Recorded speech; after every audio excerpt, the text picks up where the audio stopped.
भगवान नरसिंह आनंद में रहकर प्रहलाद को जिह्वा से चाट कर पशुता दर्शाते हैं। स्तुति कर आनंद सुख प्रहलाद जी महाराज पाते हैं। आगे गजग्रह का वर्णन। एक सुंदर सरोवर में हाथी स्नान करने गया, मगर ने पांव पकड़ा, छूटता नहीं, बहुत प्रयास किया। अंत में पूरा परिवार जब हार गया तब भगवान को बुलाया। भगवान ने आकर सुदर्शन उठाकर उस मगर का शीश काटा है, हाथी का पांव छूटता है। हूँ नाम का सुर भगवान का स्मरण कर कर जाता है। कोई नहीं आता, कोई। वो कहते हैं ना, जब कोई नहीं आता मेरा शाम आता है। बस एक वही सम्मुख में पहुंचता है, बाकी का कोई। अच्छा, मरते समय लोगों को फोन करके क्यों बुलाते हैं? आप लोगों को मालूम हो तो जरूर बताओ मुझे। बुआ जी आ जाओ, अम्मा जा रही है, मतलब बुआ की यमराज से अच्छी पट्टी होगी। हो सकता है यमराज बुआ जी को देख के छोड़ जाए, पड़ोसन को उठा के ले जाए, या बुआ की आंख से डर जाए। कई लोग मामा जी आ जाओ, अम्मा जा रही है, मामा जी आ गए। अच्छा, मरने वाले से पूछा भी जाता है, देखो कौन खड़ा, पास में बुआ जी खड़ी, मामा जी खड़े, काका जी खड़े, और अम्मा इधर मुंह फेर लेती, इन्हीं के कारण तो मर रही। आंख में से आंसू झड़ते रहते हैं, मुंह से बोल नहीं पाती। परिवार के लोग कहते तुम्हें पहचान गई इसलिए रो रही है, अम्मा से पूछो इसलिए रो रही, पूरी जिंदगी लगा दी खोल लो तुम में, तुम्हारे कारण मर रही इसलिए रो रही। ऐसे ना कह देना परिवार वालों से, हमारे मरते समय जब प्राण छूटे डॉक्टर अपना काम करे, पलंग के पास में कोई मत खड़े होना। तुमको देखकर नहीं मरना चाहते, तुम्हें देखकर मरेंगे, वापस तुम में उलझ जाएंगे, फिर काम करना। डॉक्टर अपना काम करे, मेरे पलंग के पास नीचे बैठकर भगवान का भजन करना। कम से कम बोल नहीं सकती तो सुन भी लूंगी तो तर जाऊंगी, इतने में पार लग जाएगा। भजन चित्त कर, स्मरण करें, भजन करें, बस नाम जप। मुख में हो राम नाम, राम सेवा हाथ में, तू अकेला ना ही प्यारे, राम तेरे साथ। अंतिम समय में वो साथ।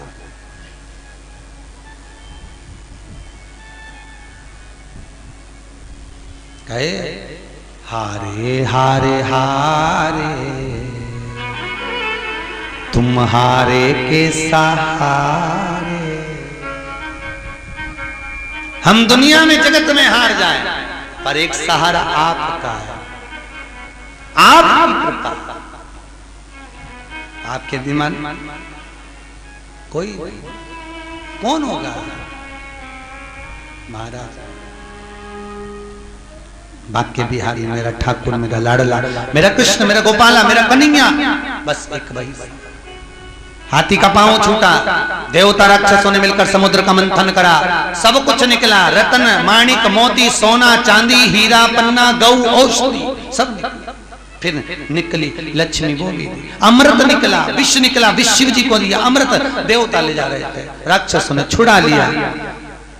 आपस में भगवान ने मोहिनी बनकर अमृत बांट दिया। चंद्र सूर्य ने कहा ये राहु है, शीश कटा, ऊपर का भाग राहु, नीचे का भाग केतु हो गया। राजा बलि की सत्ता स्थापित हो गई। अदिति माता ने कश्यप बाबा से विनती करी, मेरे गर्भ से कोई ऐसा पुत्र हो जो इंद्र की सत्ता को ला कर दे। राजा बलि से कुछ लेकर आए। कश्यप बाबा ने अदिति माता को पयोव्रत करवाया, और उस व्रत की प्रबलता से अदिति माता के गर्भ में भगवान वामन आकर विराजमान हुए हैं। महाराज अदिति माता के गर्भ से वामन भगवान प्रकट हुए। बोल वामन भगवान की। अदिति माता के गर्भ से जब वामन भगवान प्रकट हुए, राजा बलि पधार रहे हैं। जोरदार ताली बजाएं राजा बलि के।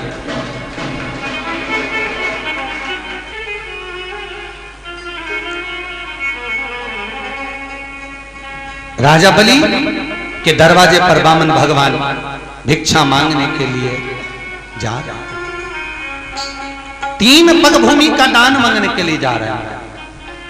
3 जोरदार ताली बजाएं, वामन भगवान पधार रहे हैं। तेरे द्वार खड़ा भगवान भगत भर दे रे झोली, भगत भर दे रे झोली। तेरे द्वार खड़ा भगवान भगत भर दे रे झोली, भगत भर दे रे झोली। तेरा होगा बड़ा एहसान के युग युग तेरी रहेगी शान, भगत भर दे रे झोले हो, भगत भर दे रे झोले।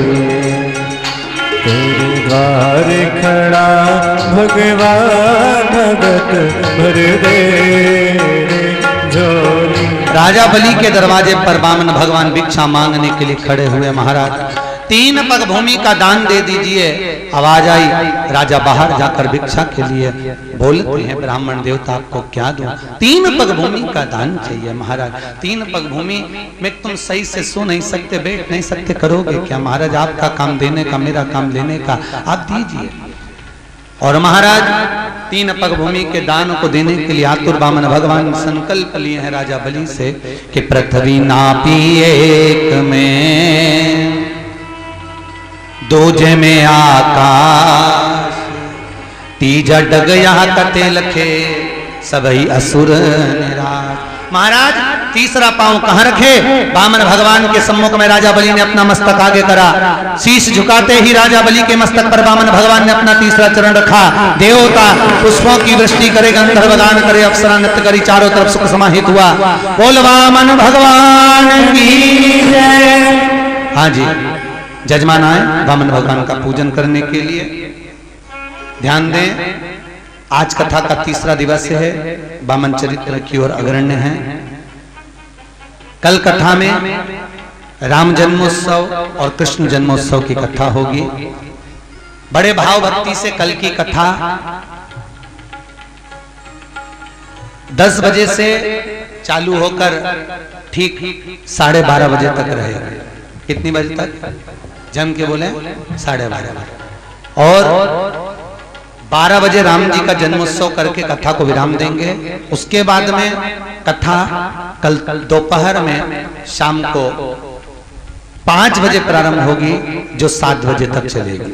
बड़े आनंद से कल सुबह के क्रम में राम जन्म की कथा पर पहुंचेंगे और शाम को कथा में भगवान कृष्ण के जन्म महोत्सव की ओर पहुंचेंगे। तो सुबह की कथा कितनी बजे है? 10 बजे से 12:30 और शाम की 5 बजे से 7 बजे तक कथा का क्रम रहेगा।